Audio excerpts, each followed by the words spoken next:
was a lonely silhouette, needed somebody to show the way. Hey, what's up mga katrabeleros and trabeleras? Welcome back to our channel. Ito po ang inyong lingkod, si Sir Bill Trabelero. Sa episode na to ay babiyahe tayo papuntang Bicol. Alamin na rin natin kung magkano ba ang budget papunta ng Bicol. Another day, another travel. Let's go!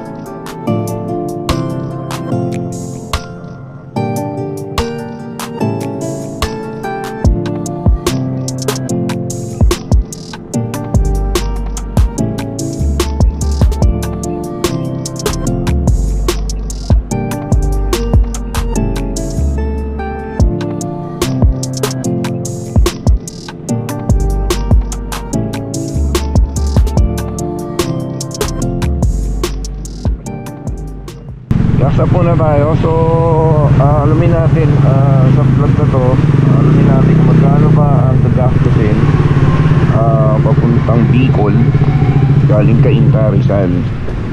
Ayan. Check nyo guys, meron tayong 4 bars. Full tank unleaded.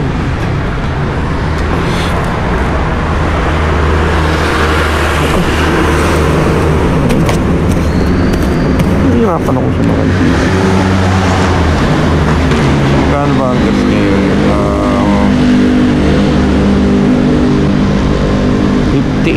58.90 dito sa may Along Ortigas Avenue, Shell. Good morning guys. Cainta to Bicol tayo ngayon. Solo ride lang tayo. Thursday, 3 days. Itatapil natin sa video kung magkano ang ginagastos natin or magkano ang ginastosin natin papuntang Bicol gamit ang ating ADB 150. So nag-full tank tayo ngayon, 200.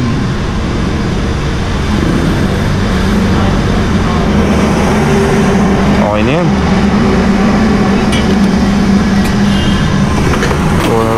282.54. Okay, take note guys, meron na tayong 4 bars dun sa motor bago tayo nag full tank. Pero ano lang to, ang full tank ni Russell or ang aking ADB ay 8 liters. Ayan, 8 liters siya all in, sa isang pong full tank. Yeah, full tank pa tayo. Medyo madilim pa guys so di ko muna siguro kukuhanan yung daan natin. Pero ang daan natin ngayon guys is Antipolo, backdoor Antipolo, papuntang Pinilla, and then papuntang Lumban, Quezon. Tapos from there tawid na tayo ng Palusena. Okay, update ko kayo guys maya maya siguro pag medyo magliwanag na. 2:57, 3 o'clock guys, to be exact, 3 o'clock AM. Alright, see ya.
Ayan guys, so nakakita tayo ng malunggay pandesal with cheese rolling.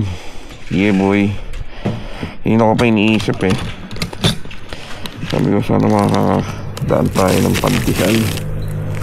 Sarap na mamaya sa Timonan. Kain tayo habang tambay saglit.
Finally nakarating na rin tayo sa Atimonan.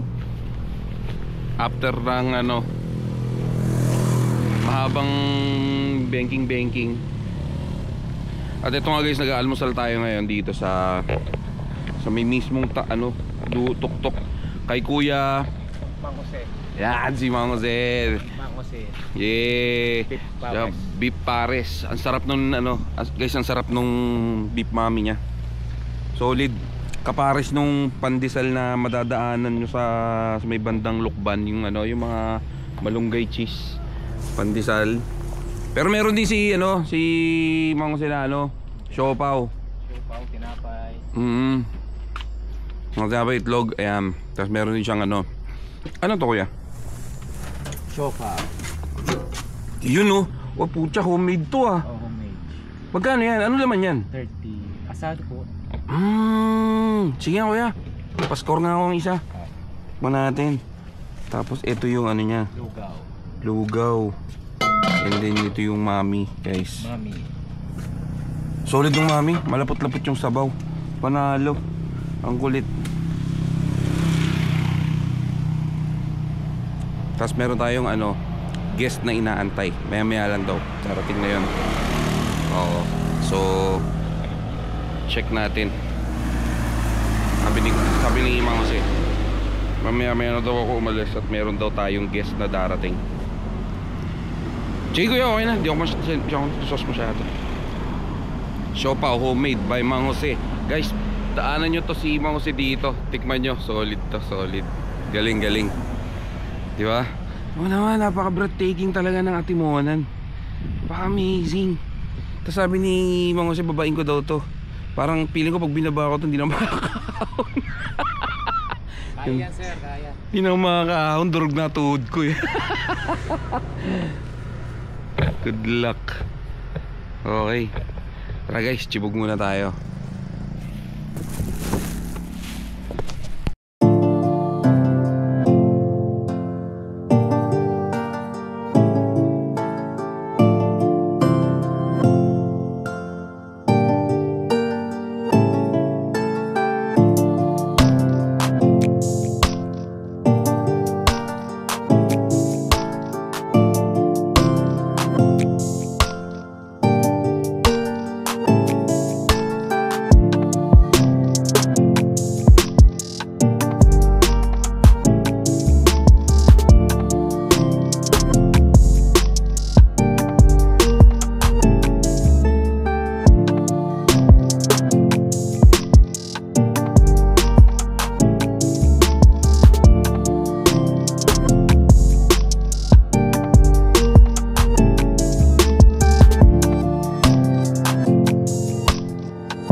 Ah.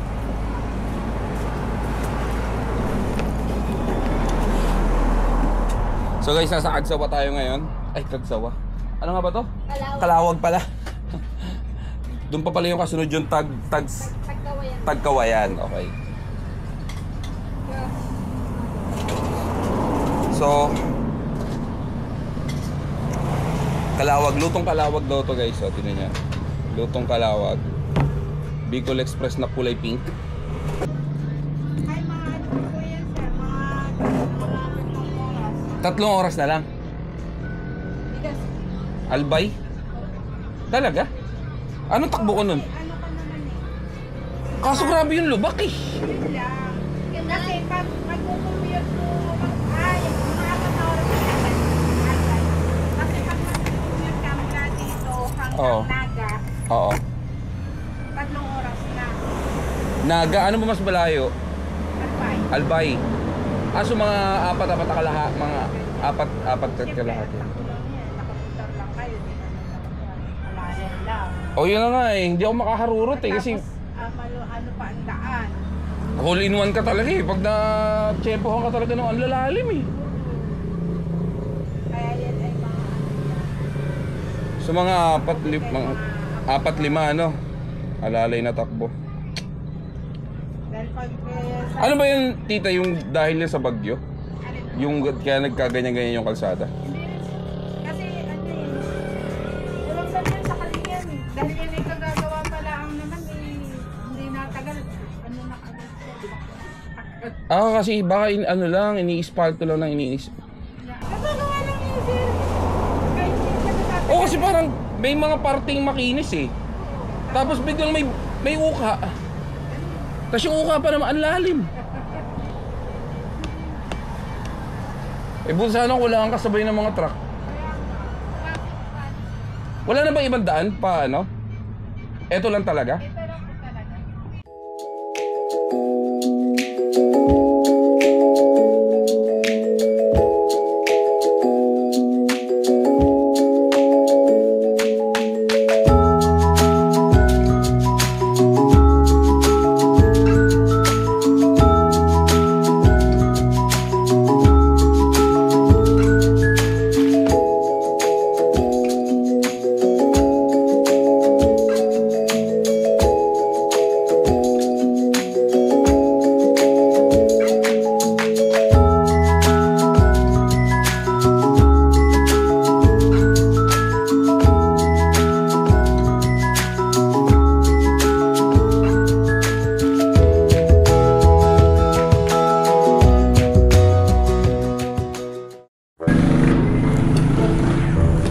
Okay guys, nandito ako sa kahabaan ng ano nga ba to? Tagsawa? Ano? Something like that. Tapos nakahanap ako ng Hotel Uno just along the road. So ngayon may resort din pala doon. Ayoko na mag-resort, di din naman ako makaka-swimming. Hotel Uno. Saan po? Room 2.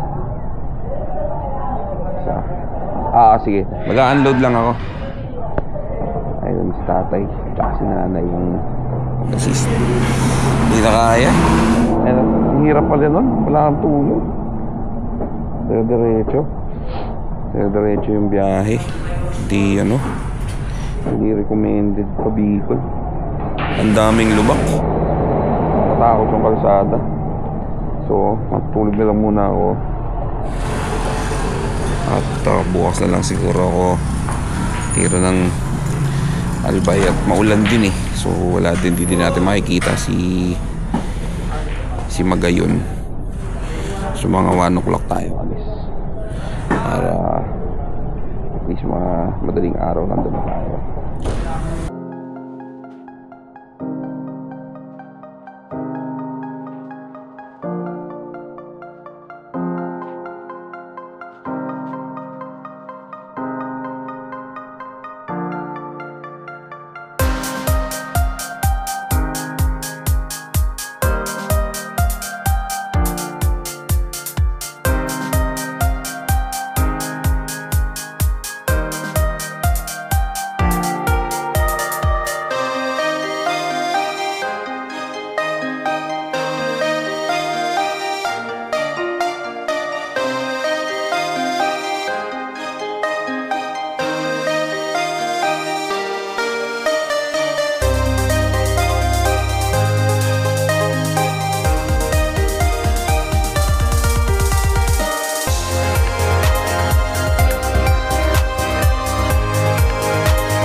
So yun nga, nag-autopilot ako kanina.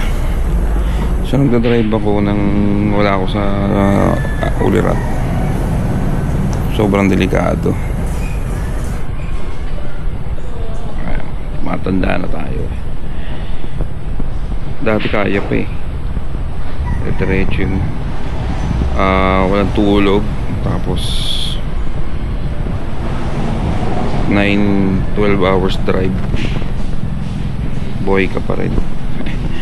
Dilat na dilat ka pa rin. So nangyari kanina,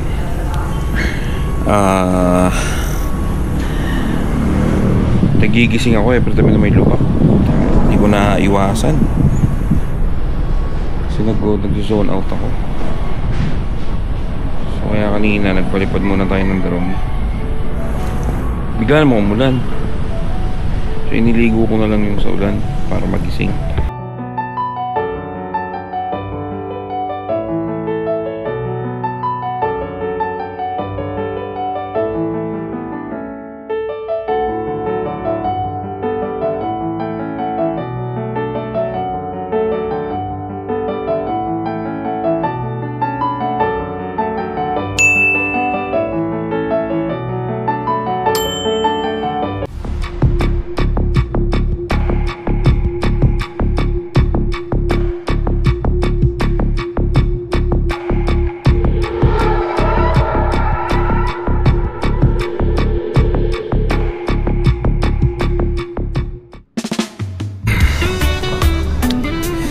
So finally guys, touchdown Cagsawa Ruins.